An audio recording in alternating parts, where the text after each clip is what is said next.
Movie की शुरुआत में हमें एक किंगडम दिखाया जाता है जो जंग में पूरी तरह से हार चुका था। इसीलिए उस किंगडम का जितना भी खजाना था उसे उस किंगडम के लोग एक समुद्री जहाज में छुपाकर दूसरी जगह पर ले जा रहे थे, क्योंकि वो लोग जंग हार चुके थे और ये जानते थे कि दुश्मन उसके सारे खजाने को हड़प लेगा। वहीं कुछ टाइम के बाद हमें एक दूसरा शिप दिखाया जाता है जिसमें कुछ कैदी होते हैं और उन सब की हालत बहुत ही ज्यादा खराब होती है। असल में उन सबको सजा के तौर पर समुद्र के बीच में मरने के लिए छोड़ दिया गया होता है और अब उन सभी लोगों ने जीने की उम्मीद छोड़ दी थी। लेकिन इससे पहले कि उन सबकी जान चली जाती, वहाँ पर एक बहुत ही बड़ा समुद्री जहाज आ जाता है जिसकी कैप्टन एक लड़की होती है और जब वो इन सबको देखती है तो उसे इन पर तरस आने लगता है। इसीलिए वो इन सबको अपने बड़े जहाज पर बुला लेती है। फिर उन सबको इस जहाज पर 3 महीने बीत जाते हैं और फिर एक दिन वो उस बड़े जहाज के कैप्टन के पास जाते हैं और उसे बताते हैं कि हम पहले पायरेट्स थे, यानी कि समुद्री जहाज को लूटते थे।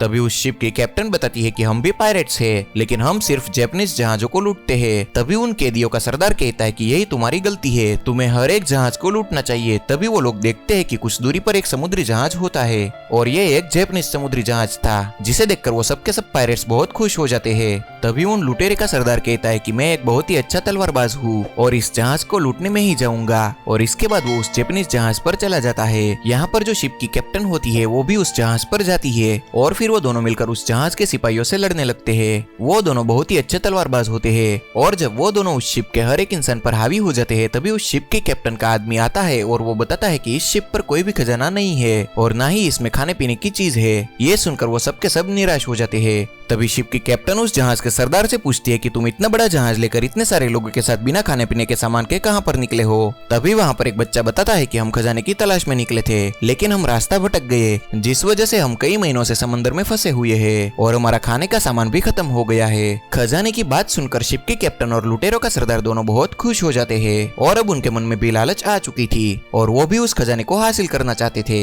इसीलिए वो उन लोगों से खजाने का नक्शा लेकर अपने शिप में वापस आ जाते हैं और अब वो किसी भी तरह से उस खजाने तक पहुंचना चाहते थे। शिप की कैप्टन कहती है कि हम उस खजाने को जरूर ढूंढेंगे, जिसके बाद हम सबके सब अमीर हो जाएंगे। फिर वो उस नक्शे को फॉलो करते हैं और जल्दी समंदर के किनारे पहुंच जाते हैं और जब वो लोग उस आइलैंड तक पहुंचते हैं तो वहाँ पर बहुत हरियाली होती है। तभी अचानक से लुटेरों का सरदार वहाँ पर एक जंगली बेल को देखता है।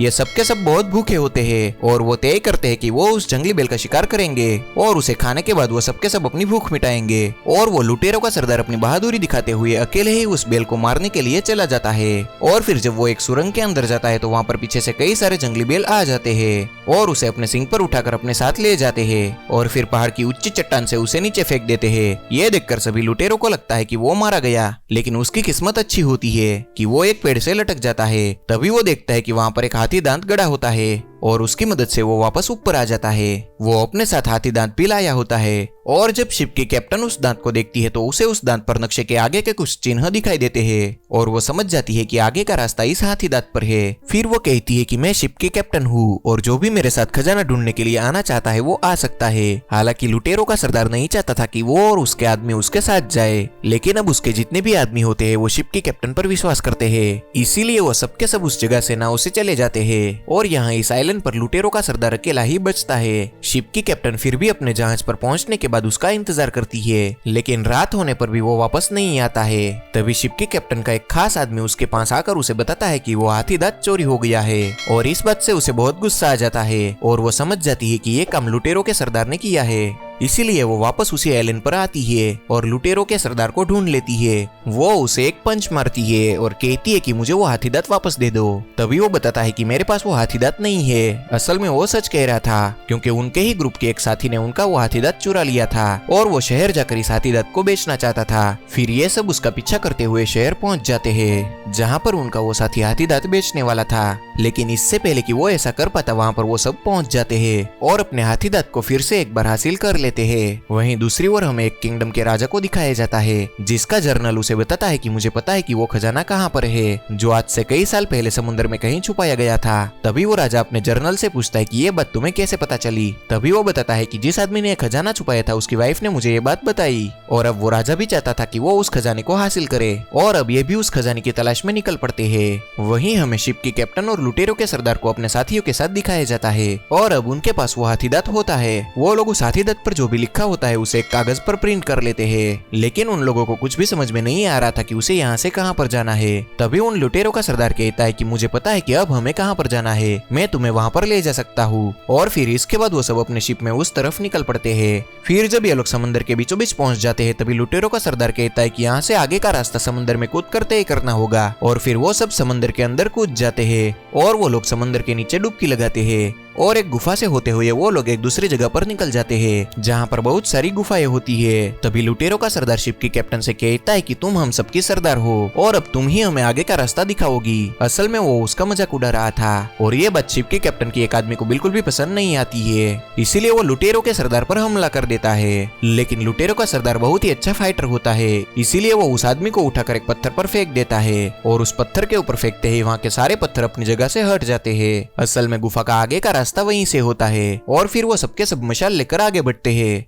जहाँ पर उन्हें बहुत सारा चांदी मिलता है, जिसे देखकर वो सबके सब बहुत खुश हो जाते हैं। तभी लुटेरों का सरदार कहता है कि असल में ये असली खजाना नहीं है, ये हमें गुमराह करने के लिए यहाँ पर छोड़ा गया है ताकि हम इसे ही असली खजाना समझ ले। और तभी उसे वहाँ पर एक झंडा दिखाई देता है जिस पर ड्रैगन का ड्राइंग बना हुआ था। लुटेरों का सरदार उस ड्राइंग को ध्यान से देखता है, जिसे देखकर वो बताता है कि ये ड्रैगन नहीं बल्कि खजाने का आगे का रास्ता है। और जब वो लोग उसे देख ही रहे होते हैं तभी वहाँ पर एक जोरदार धमाका होता है। असल में वहाँ पर राजा का जनरल अपने लोगों के साथ पहुंच चुका था और उसे इस जगह के बारे में पहले से ही पता था। और जब वो लुटेरों के सरदार को देखता है तो वो बहुत ही गुस्सा हो जाता है क्योंकि वो दोनों एक दूसरे को पहले से ही जानते थे और वो दोनों एक दूसरे के दुश्मन थे। फिर उन दोनों के बीच में एक भयानक फाइट होती है और इसी फाइट के दौरान लुटेरों का सरदार चांदी के एक बक्से से बंधी रस्सी में फंसकर समंदर की गहराई में जाने लगता है। लेकिन तभी शिप की कैप्टन वहाँ पर पहुंच जाती है और उसे बचाने की कोशिश करती है और वो उसकी रस्सियां खोल देती है। लेकिन अब वो खुद भी डूब रही थी और इससे पहले कि उन दोनों की जान वहाँ पर चली जाती, इससे पहले वहाँ पर बहुत ही बड़ी व्हेल मछली आ जाती है जो इन दोनों को पूरी तरह से निगल लेती है और अगले ही पल में उसका पेट फट जाता है, जिससे लुटेरों का सरदार और शिप के कैप्टन पानी से बाहर उछलकर वापस अपनी शिप में पहुंच जाते हैं। वहीं हमें जनरल को दिखाया जाता है जिसे वहां पर पानी में तैरता हुआ झंडा दिख जाता है जिस पर ड्रैगन का ड्राइंग बना हुआ था, जिसे देखकर वो समझ जाता है कि आगे जाने का रास्ता यही है। वहीं शिप की कैप्टन और लुटेरों का सरदार जिसके पास अब नक्शा नहीं था वो बहुत परेशान होते हैं। यहाँ पर उन्होंने उस आदमी को भी बंदी बनाकर रखा होता है जिसने पहले उनका हाथीदांत चोरी किया था और अब वो बताता है कि जिस ड्रैगन की बात तुम कर रहे हो मुझे पता है कि वो रास्ता किस तरफ है, मैं तुम्हें वहाँ पर ले जा सकता हूँ। लेकिन वो जगह बहुत ही खतरनाक है, वहाँ पर हर वक्त बिजलियाँ चमकती रहती है। असल में वो आदमी बहुत सालों से यानी कि बचपन से ही पायरेट्स था और उसने समंदर के हर एक इलाके को देखा हुआ था और वो एक बार वहाँ पर जा चुका था। लेकिन रास्ते दिखाने से पहले वो एक शर्त रखता है और कहता है कि मैं तुम्हें रास्ता तभी दिखाऊंगा जब तुम मुझे इस शिप का नया कैप्टन बना दोगे। ये सुनकर शिप की कैप्टन को बहुत गुस्सा आने लगता है, लेकिन उसे उसकी बात माननी पड़ती है और अब वो इस शिप का नया कैप्टन था और वो सबको बताता है कि हमें किस तरफ जाना है। वहीं हमें शिप की पुरानी कैप्टन को दिखाया जाता है जिसे खाना बनाने का काम दिया गया था, लेकिन वो बहुत ही गंदा खाना बनाती है जिसे कोई भी नहीं खा पाता है। लेकिन लुटेरों का सरदार उसके खाने की बहुत तारीफ करता है। असल में वो उसे बहुत पसंद करने लगा था। फिर कई दिनों के सफर के बाद वो लोग उस जगह पर पहुंच जाते हैं जहाँ पर खजाना होता है और वहाँ पर बहुत जोरों की बिजलियाँ चमक रही थी और तभी उसके जहाज पर एक बिजली आकर गिरती है जिससे वो सबके सब बहुत डर जाते हैं। लेकिन ये लोग हार नहीं मानते हैं और लगातार आगे बढ़ते रहते हैं। तभी जनरल भी वहाँ पर अपना शिप लेकर पहुँच गया था और उसे पता था कि यहाँ पर बहुत सारी बिजलियाँ गिरेगी, इसीलिए उसने अपने शिप के साथ बहुत सारी पतंगे लगा कर रखी होती है ताकि बिजलियाँ उस पतंग के ऊपर गिरे और उसके शिप को कोई नुकसान ना पहुँचे। फिर वो दोनों के दोनों शिप आगे बढ़ते हुए एक आइलैंड तक पहुंच जाते हैं जहां का एटमॉस्फेयर पूरी तरह से शांत होता है और वो लोग देखते हैं कि इस आइलैंड पर बहुत ऊंचा पहाड़ है और वहां पर लगातार बिजलियां गिर रही थी। ये देखकर वो लोग समझ जाते हैं कि खजाना वहीं पर है। दरअसल शिप की पुरानी कैप्टन और लुटेरों का सरदार अलग जगह पर होते हैं और उनकी बाकी टीम कहीं और जगह पर होती है। तभी लुटेरों का सरदार शिप की कैप्टन से कहता है कि मैं वहां पर देख कर आता हूँ और तुम यहीं पर रुको, और वो अकेला ही उस पहाड़ की ओर चल पड़ता है। वहीं हमें शिप के नए कैप्टन को दिखाया जाता है जो सबको अजीब अजीब तरह के ऑर्डर दे रहा होता है, जिससे सबके सब परेशान होकर थक जाते हैं और उन सबको गुस्सा आने लगता है। इसीलिए वो सब उसे मारने के लिए उसके पीछे भागते हैं। तभी वो नया कैप्टन पत्थरों के पीछे छिप जाता है। तभी उसके सामने एक पेंगुइन आता है और वो देखता है कि उसके मुंह में सोना है।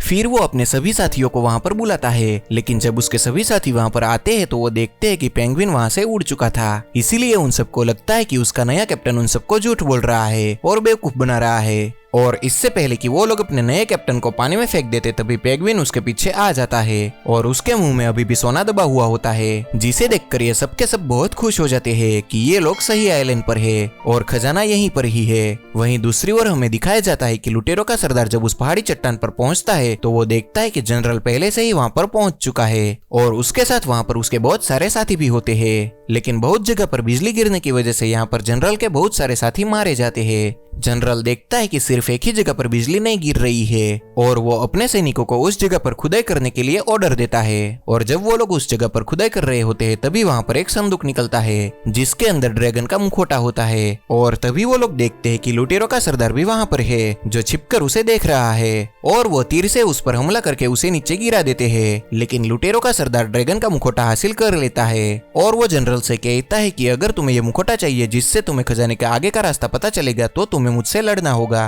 और फिर जनरल उसकी बात मान जाता है और फिर उन दोनों के बीच में जबरदस्त फाइट होती है। वहीं दूसरी ओर हमें शिप की पुरानी कैप्टन को दिखाया जाता है जिसके शिप के ऊपर जनरल के लोगों ने हमला कर दिया था और वो अपने शिप को बचाने के लिए उनका सामना करने लगती है और उन सभी से लड़ती है। वहीं हमें नया कैप्टन को दिखाया जाता है जो पेंगुइन के पैर पर एक रस्सी बांध देता है। फिर पेंगुइन पानी में कूद जाता है और वो नया कैप्टन उस रस्सी को पकड़कर उसके पीछे पीछे जाने लगता है। वहीं हमें लुटेरों के सरदार और जनरल को दिखाया जाता है जो एक दूसरे से लड़ रहे थे और इसी लड़ाई के दौरान लुटेरों के सरदार के हाथ से मुखौटा छूट जाता है जो चट्टान से गिरकर सीधा समंदर में गिरता है जहां पर नया कैप्टन पहले से ही होता है और वो उस मुखौटे को उठा लेता है। और जब वो उस मुखौटे को ध्यान से देख रहा होता है तो वो देखता है कि उसके सामने उसी तरह की एक चट्टान है और वो समझ जाता है कि इन्हीं गुफाओं के अंदर वो खजाना है। वहीं हमें ऊपर लुटेरों के सरदार और जनरल को दिखाया जाता है जो एक दूसरे की जान लेना चाहते थे। लेकिन यहाँ पर लुटेरों का सरदार बिजली गिरने से पहले अपनी तलवार हवा में उछालता है